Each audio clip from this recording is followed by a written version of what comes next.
eu até imitava o William Bonner. Né? Ele até deixou de fazer isso. O William Bonner, quando a ação caía um pouco e a bolsa caía, então ele, com todo aquele ênfase, ele falava, a bolsa caiu. Você tinha a sensação que você ficou pobre de repente. E não é, né? Não, verdade. A bolsa caiu, como ela pode subir? Ele nunca falou, a bolsa subiu. Mas ele falava com um ênfase desgraçado, a bolsa caiu. E eu imitei ele várias vezes, ele deixou de falar.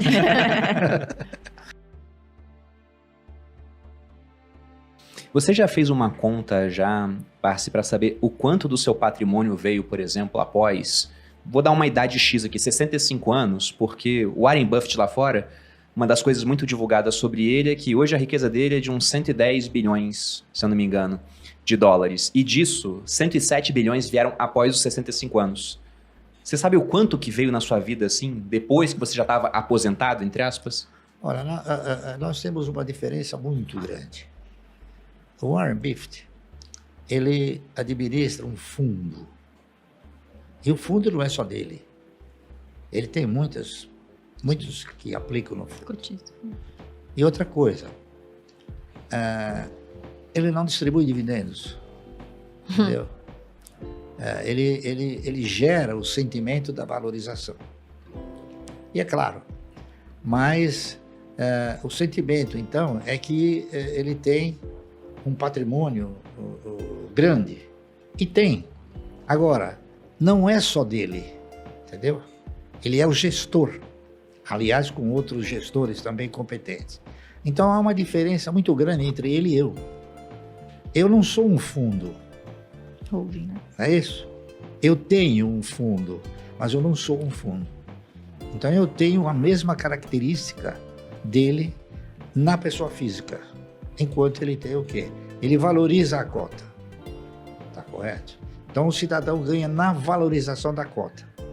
Ele não distribui dividendos. Eu não, eu tenho o meu dividendo. Entendeu? Nós temos assim,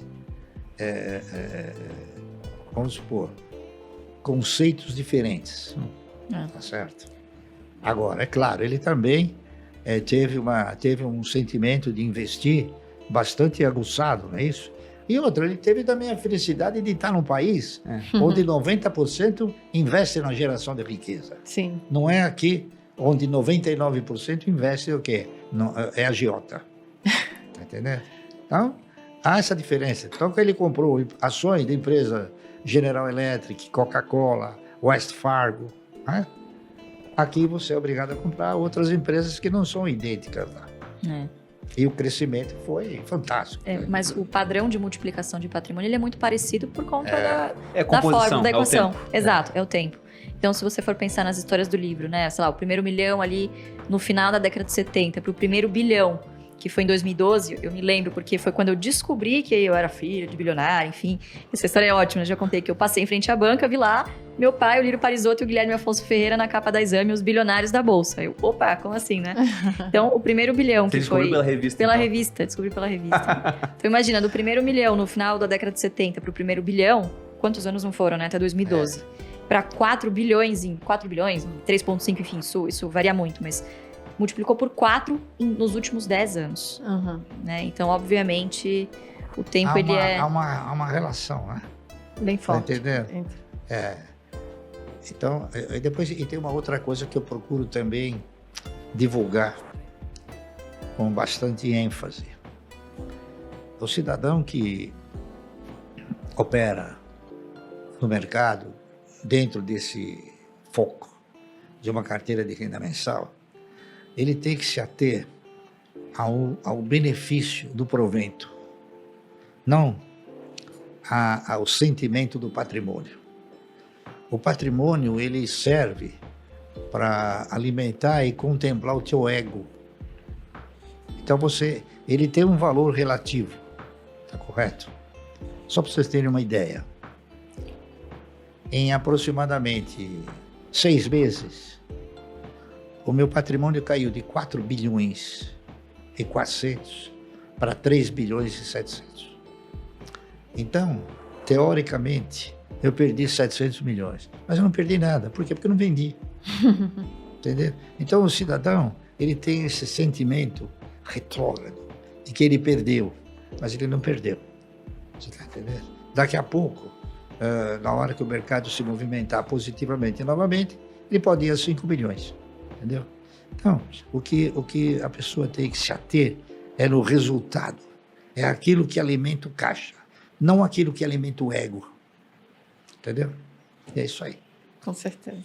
Bom, Isso é uma prevenção que eu sempre faço para as pessoas, porque o camarada, às vezes, até uma vez, várias vezes, em alguns pronunciamentos que eu fiz, eu até imitava o William Bonner. Né? Ele até deixou de fazer isso. É verdade. O William Bonner, quando a ação caía um pouco e a bolsa caía, então ele, com todo aquele ênfase, ele falava, a bolsa caiu. Você tinha a sensação que você ficou pobre de repente. E não é, né? não, verdade. A bolsa caiu, como ela pode subir? Ele nunca falou, a bolsa subiu. Mas ele falava com um ênfase desgraçado, a bolsa caiu. E eu imitei ele várias vezes, ele deixou de falar.